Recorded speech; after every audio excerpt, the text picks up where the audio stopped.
गौतम बुद्ध की कहानी से आप सीखेंगे कि आप अपने जीवन में हर परिस्थिति का कैसे सामना कर सकते हैं। आप अपने मन को शांत कर सकते हैं इस गौतम बुद्ध की कहानी से। दोस्तों, हमारे जीवन में मन के बिना कुछ सलाह विचार नहीं कर सकते, इसलिए मन को शांत रखना बहुत जरूरी है। एक बार गौतम बुद्ध अपने शिष्यों के साथ एक गांव की तरफ जा रहे थे। तभी उन्होंने देखा कि एक युवक बेहद गुस्से में पहाड़ी की तरफ जा रहा है। बुद्ध ने उसे देखते ही समझ गए कि यह किसी की हत्या करने जा रहा है या फिर खुद आत्महत्या करने जा रहा है। युवक जैसे ही पहाड़ी से कूदने जा रहा था, गौतम बुद्ध ने तुरंत उसका हाथ पकड़कर उसे खींच लिया। यह देखकर उस युवक ने कहा, आप मेरा हाथ छोड़ दे, मेरा जीवन है, मैं जो चाहे इसके साथ करूं, आप मुझे मत रोकना। गौतम बुद्ध ने कहा, ठीक है, तुम चाहो तो दोबारा से कूद जाना, लेकिन पहले 10 मिनट रुक जाओ। 11 बार लंबी सांसें लो और अपनी हथेलियों को खोल दो, उसके बाद ही मैं तुम्हें दोबारा आत्महत्या करने दूंगा, उससे पहले नहीं। युवक बोला, आप मुझे बेकार ही इतना परेशान कर रहे हैं, मैं पहले से ही इतना परेशान हूं, लेकिन अगर आप कहते हैं तो ठीक है, मैं 10 बार बाहर लंबी सांसें ले लेता हूं, अपनी हथेलियां खोल देता हूं, उसके बाद आप मुझे आत्महत्या करने से नहीं रोकेंगे। उस युवक ने अपनी आंखें बंद की, 10 बार लंबी सांसें ली, अपनी हथेलियों को खोला और फिर धीरे धीरे अपनी आंखें खोली। फिर महात्मा बुद्ध ने कहा कि ठीक है, अब तुम जा सकते हो। वह युवक पहाड़ी की तरफ गया। उसने जैसे ही कदम आगे बढ़ाए, पहाड़ी के नीचे देखा, वह देखते ही पीछे हट गया और वापस जाकर बुद्ध से बोला, आप कौन हैं? आपसे तेजस्वी व्यक्ति मैंने आज तक नहीं देखा। अभी मेरे साथ क्या हुआ है, क्या आप मुझे समझा सकते हैं? कुछ वक्त पहले तो मैं इस पहाड़ी से कूद जाता, लेकिन अब एक भय उत्पन्न हो गया है। बुद्ध मुस्कुराए और बोले, जब तुम पहाड़ी से कूदने वाले थे तब तुम्हारे अंदर क्रोध था। क्रोध सोचने समझने की शक्ति को नष्ट कर देता है। हमारी बुद्धि उस वक्त काम करना बंद कर देती है। उस समय तुम फिर वो करते हो जो तुम्हारा मन कहता है। उस समय तुम क्रोधित, तुम्हारा मन एक जगह नहीं था।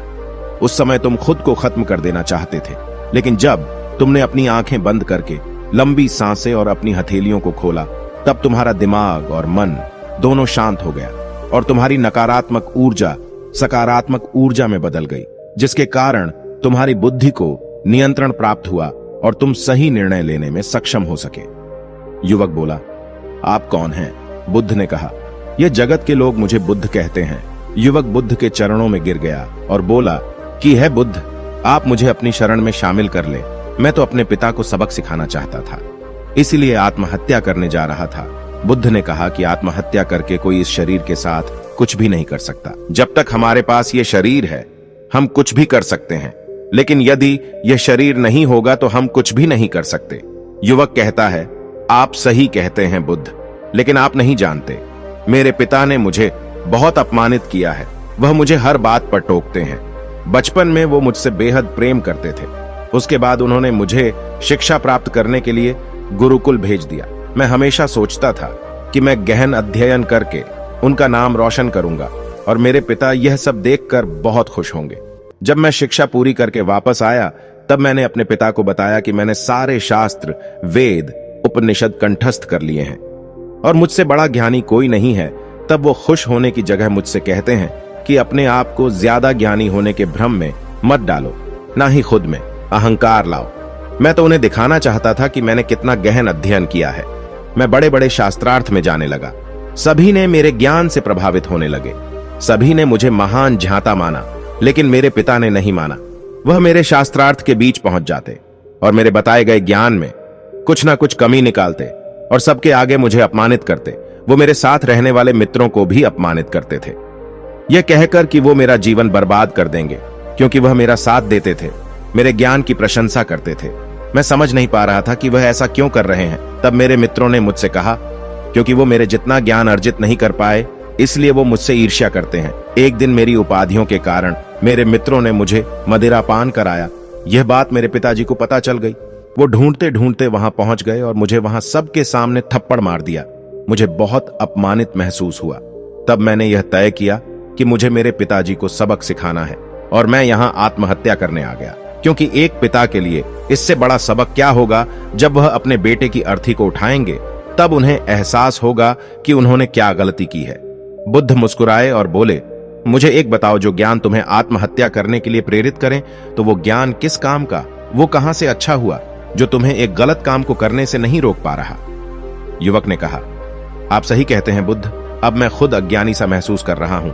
आप मुझे अपनी शरण में ले, मैं आपसे ज्ञान प्राप्त करना चाहता हूं। बुद्ध ने कहा, तुम मेरे साथ 4 दिनों तक रहना और उसके बाद अपने पिताजी के पास जाना। अपने पिता के घर तुम मध्य रात्रि के बाद जाना और बिना किसी हलचल के चुपचाप भीतर जाना, तब तुम्हें जीवन का सबसे पहला ज्ञान मिलेगा। वो युवक 4 दिनों तक बुद्ध के पास रहा और उसके अगले दिन पिता के पास चला गया। जब मध्य रात्रि वो अपने घर पहुंचा तो उसने देखा कि उसकी माताजी बिस्तर पर बहुत बीमार पड़ी है और युवक के पिता से कहती है कि तुम्हारी सख्ती के कारण आज मेरा बेटा मुझसे दूर है। अगर तुम इतने सख्त नहीं होते तो आज घर छोड़कर नहीं जाता। वो युवक अपनी पिता की तरफ देखता है।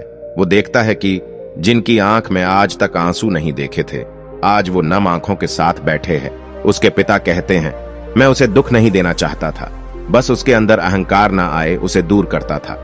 तभी उसके अंदर की कमियों को वहां जाकर बताता था, ताकि मुझे सुन कोई और भी उसे उसकी कमी बता सके और उसे अपने ज्ञान पर कभी घमंड ना हो, क्योंकि व्यक्ति का अहंकार उसे हमेशा ले डूबता है।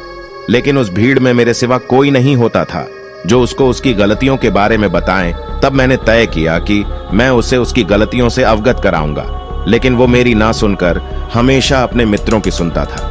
और एक दिन जब उसने मदिरा पान किया तब मेरा दिल दुखा और तब मुझे लगा कि शायद मेरी परवरिश में कोई कमी थी।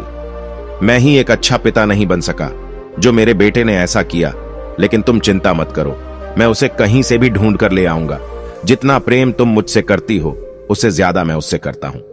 युवक की माता कहती है कि मैंने उसे हर जगह ढूंढा, लेकिन वो कहीं नहीं मिला। मेरा मन कहता है कि यहां से कुछ दूर एक गांव में गौतम बुद्ध रुके हैं, वह जरूर वहीं होगा। तुम उसे वहां जाकर देखो।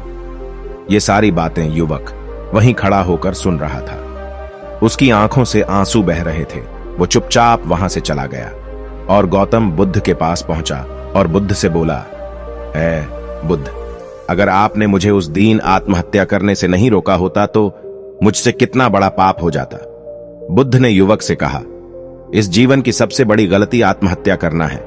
यह जीवन तुमने खुद नहीं लिया है, उसे तुम्हें दिया गया है, तो तुम्हें कोई हक नहीं कि उसे खुद से नष्ट करो। कल सुबह तुम्हारे पिता यहां वापस आएंगे। कल सुबह तुम उनके साथ जाकर उनके रण को उतारना। युवक ने कहा, हे महात्मा बुद्ध, मुझे मेरा सारा ज्ञान व्यर्थ ही लगता है। आप सत्यता को उजागर करते हैं। मैं आपके साथ रहकर आपसे ज्ञान प्राप्त करना चाहता हूं। मुझे अपने संघ में आप शामिल कर लें। बुद्ध ने कहा, कल सुबह जब तुम्हारे पिता आएंगे तब तुम उनसे बातचीत करना और उनसे आज्ञा लेना, और तब तुम्हें लगे कि तुम्हें ज्ञान प्राप्ति की जरूरत है तो संघ के दरवाजे सभी के लिए खुले रहते हैं। आपने क्या सीखा? इस कहानी से कमेंट करके जरूर बताना। धन्यवाद।